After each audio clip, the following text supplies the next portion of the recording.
Liverpool will win the Premier League this year, and here are my 5 reasons as to why I think this will be the case. Number 1, Man City aren't as strong this year. Now, Klopp and the boys won't worry about this, they'll just concentrate on themselves, going game by game under Klopp's management. They won't be worried about what anyone else is doing. But in my 5 reasons as to why I think we'll win the league, and number 1 being Man City aren't as strong, I think that's key and very important. You might be thinking, well, that goes without saying, like, it's obvious they're not as strong because of the start they've made. But I think the start they've made is down to the fact that De Bruyne has been injured and he makes Haaland a lot better player. Plus Haaland's had his injuries as well. So that's the start. I'm not talking about that in particular. I think where their struggle is later on in the season, the business end, the latter stages, because I don't think their squad is as strong this year. And I think the 3 players they sold in the summer being key, and that's Laporte, Gundogan and Mahrez. And I don't think they've replaced them. And it's, from what I remember from when I've watched Liverpool in the title race, it's been those players, Gundogan and Mahrez and Laporte at the back, that have been key to their Premier League success. And especially players like Gundogan, who would just score goal after goal, game in, game out. Mahrez, who was more of an impact sub, more of a squad player in the start of the season, but then he would come into his own towards the latter end of the season and he'd start a lot of matches and would just win matches for Man City. He would get goals, and I don't think they've replaced these players, and I think that's key as to why we're going to hold them off and win the Premier League.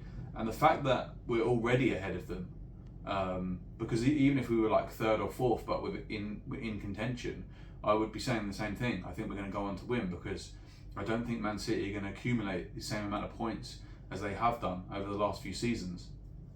So that's my point number 1. Point number 2 is the amount of world-class assets we have in our side, and we have more than anyone else in the Premier League. So we have 4 world-class players, in my opinion, and that is Alisson, Trent, Van Dijk and Salah, which is more than any other club. If you look at any of the other clubs in the title race, I mean, the title race is only between 3 anyway, and that's Arsenal, Man City and Liverpool, but we're the only team that has 4 world-class assets. And I mean, what constitutes as a world-class player, first of all? And in my opinion, they have to come under like 3 of these criteria, and that is, have they done it over a long period of time? Because there's a hell of a lot of players who have purple patches, maybe one good season, and they're all of a sudden world class, and it kind of gets branded around too quickly.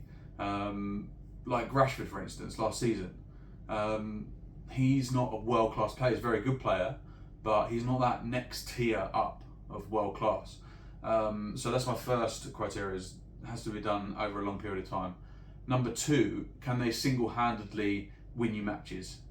Or how can they, and have they single-handedly won matches for you? And also, would they get into any other side in world football? So if they were transferred tomorrow, would they walk into the first team, or would they be more of a squad player, rotation, etc.? Because when you look at the truly world-class players like Messi, he's never going to another club and just sitting on the bench, and that's what makes them the world-class, that upper tier level world-class player. So the ones I've named at Liverpool all fit that criteria in my mind. And when you look at Man City, our biggest rivals, they've only got 3 world-class assets, and that's Rodri, Haaland and De Bruyne. The rest of the team is great, don't get me wrong, but they're not world-class. So, and then when you look at Arsenal don't have any world-class players. They don't have any of that next tier, that world-class player. They don't have any. And that is one of the reasons, well, it's the main reason as to why they fell off last season, and they seem to be having another wobble this season, and they're not going to get across the line because of this fact. You have to have world-class players in your side to be able to win major trophies and to get across the line in the Premier League. And Arsenal, I don't get the hype around Saka, I'll be honest. He is a good winger, but he's no different to any other standard winger in the Premier League. And when you go with the criteria that I said about earlier, when you look at has he done it over a long period of time? No, he's done it. He had one half good season last season, and he had a good season. But when you line it up with stats against Salah and other world-class wingers, it doesn't even compare. And so he hasn't done it over a long period of time. Yes, he can single-handedly win matches. We've seen him do that. But would he get in any other side in world football? No. He's not pushing his way into Liverpool's. He's certainly not knocking Salah off that spot. He wouldn't get in Man City's side. Wouldn't walk straight in the first team. Real Madrid? No. So that alone tells me that Saka is not world class. He's a good player. He's a great winger, but he's not that next tier. You look at anyone else in that side, Jesus, he's not quite at that level. Odegaard, not at that level. In fact, actually, the only thing I'd argue is Saliba is very close, and you could definitely argue that is he at that level. But then I think the only thing he fails at is he's done it over a long period of time. So maybe if he continues this season and goes on to do it next season, then he can be considered in that bracket. But when I think about would he get in any other side, I think possibly he would. So he's the only one that can be considered. And you look at any other sides, I mean, they're not really in the title race in my opinion, but Aston Villa, Newcastle, Spurs, you could argue that Son is world class. But again, I would question whether he would get into any other side in world football. Would he walk into Real Madrid's side? I don't think so. He would be a good squad player. And so that's my point, is number 2 is the fact that we've got 4 world-class assets in our side. And that's massive when it comes to getting over the line and winning the Premier League. So point number 3 is Klopp, our manager. He's been there and done it. He's got us across the line once before, and he's not just done it for Liverpool, he's also done it for Borussia, and he's just got that winning factor. And I mean, what a manager he is. I was going to say, do we appreciate him enough? But we do.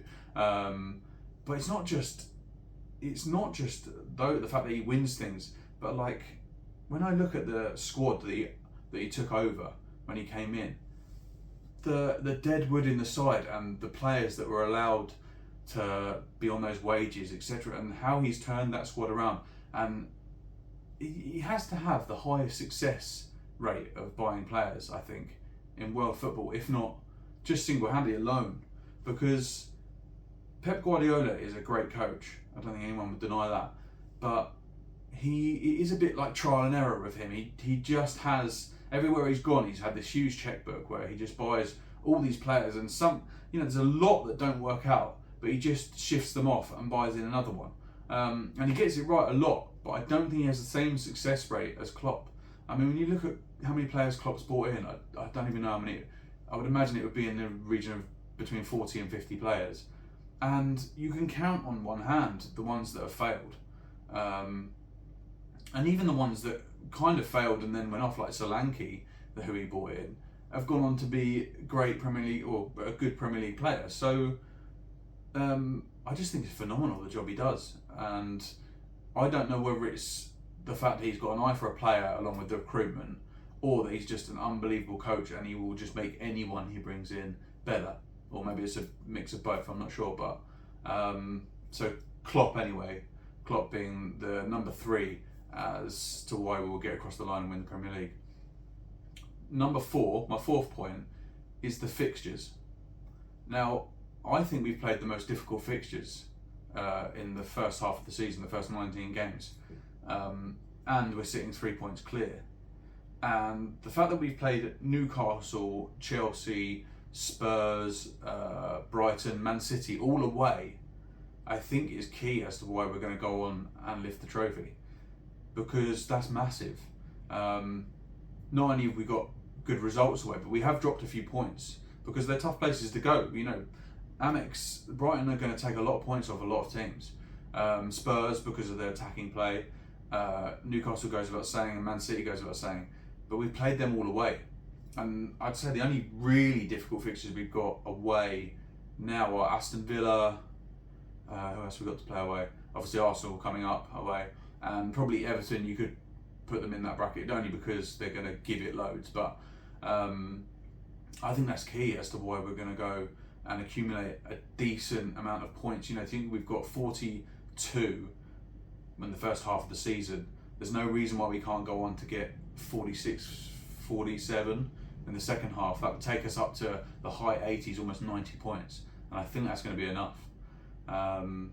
So that's my fourth point, and it kind of leads me on to the fifth point, and that is the Anfield factor. And, you know, what more can I say? Like, no one else has a stadium and the fans that we do. And that is going to get us across the line. Those huge games like Man City, when they come to Anfield, it's going to be huge. The atmosphere is going to be buzzing. And, you know, you don't get that reputation of having that atmosphere with all the top managers and all the top players for nothing. Because I've heard a few videos and people just talking rubbish about it. It's a myth. The atmosphere, I mean, come on.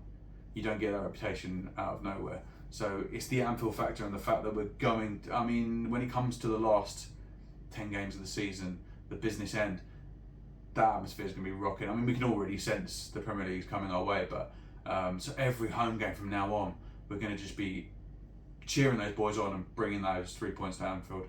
So that's my 5 points. So that's my video. I hope you liked it. If you did like it, smash that like button, give me a follow. If you didn't like it, if you thought it was a load of rubbish and I made rubbish points, I want to hear that as well. So comment whatever you think. And yeah, this is my first ever YouTube video. If I get more follows and more views, then oh man, there's gonna be green screen, you know, theme tunes, the lot. So it's only gonna get better from here. But thanks for watching. I'll see you in the next one.